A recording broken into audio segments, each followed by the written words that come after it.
JB Hi-Fi has struck a deal to buy white goods retailer The Good Guys for $870 million. They say it in the ads. JB Hi-Fi is smashing prices. What they don't mention is that the low prices often smash them back.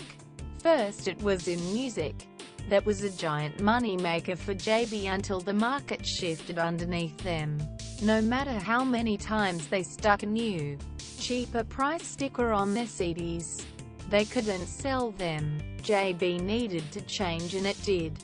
The business got more and more into electronics, TVs, digital cameras, computers. But that business changed too.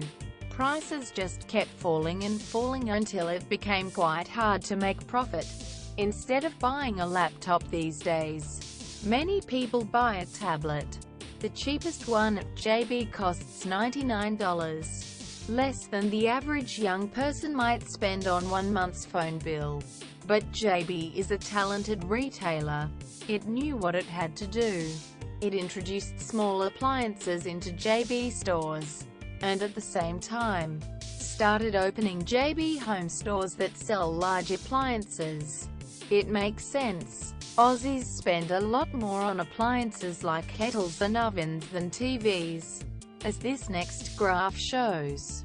Household appliances sales are growing recently. Of course, they also haven't seen any inflation in the last 25 years. But at least they are not falling. Not yet. Good Guys finish loss.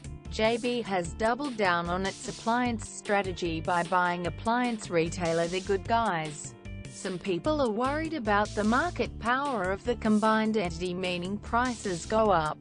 But the ACCC isn't worried. And neither am I. The risk is not prices rising. The risk is JB might have ended up in yet another market that is about to fall apart. Appliances are still priced fairly high. You can pay well over $3,000 for a fridge. But the market for appliances could be facing a triple bubble. 1. China. China's population keeps getting richer and more savvy. They have over 1 million millionaires and a huge middle class now of hundreds of millions. Their demand for quality items is only increasing.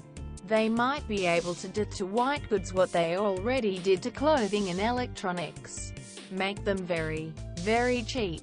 The growing middle class is making the massive difference to China's appliance makers. Brands like Haier and Hisense, as they start to make millions upon millions of fridges and washing machines of genuinely high quality. The market for appliances is going to change dramatically. The price of a large appliance could easily follow the price of small appliances down. You can already buy a toaster that costs less than a fancy loaf of bread, and a blender that costs less than a large smoothie. That same process could end up applying to ovens, fridges and clothes dryers. Australia's last fridge factory closed down just this year. If other product categories are any guide, Chinese white goods are going to be a massive part of our future. 2. Smart goods.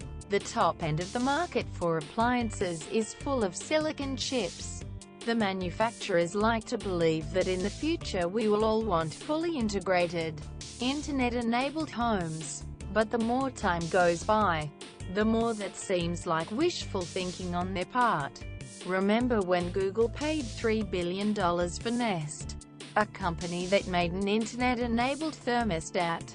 That was a disaster. Surprise. Surprise. And the more we hear about the whole smart home concept, the dumber it seems.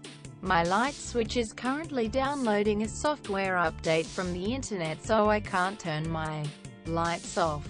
What a time to be alive. The practical aspects are probably enough to put anyone off, but when you take into account the chance of hackers, the chances anyone will want an e-oven or an e-heater surely shrink to zero. If people just want dumb goods, keeping prices up is going to be hard. 3. Housing. Everyone agrees the market for appliances goes hand in hand with the market for housing. People buy a nice new fridge when they move into a nice new place. If Australia's housing market starts coming apart at the seams, like many people think it will, appliances is going to be the worst business to be in. JB Hi-Fi is famous for saying it is smashing prices, but it just keeps landing in markets where prices smash them. JB is obviously more capable at retail than Dick Smith, but if it doesn't keep adapting fast, it may end up with the same fate. Jason Murphy is an economist. He publishes the blog Thomas the Think Engine. Follow Jason on Twitter at JaceMurph.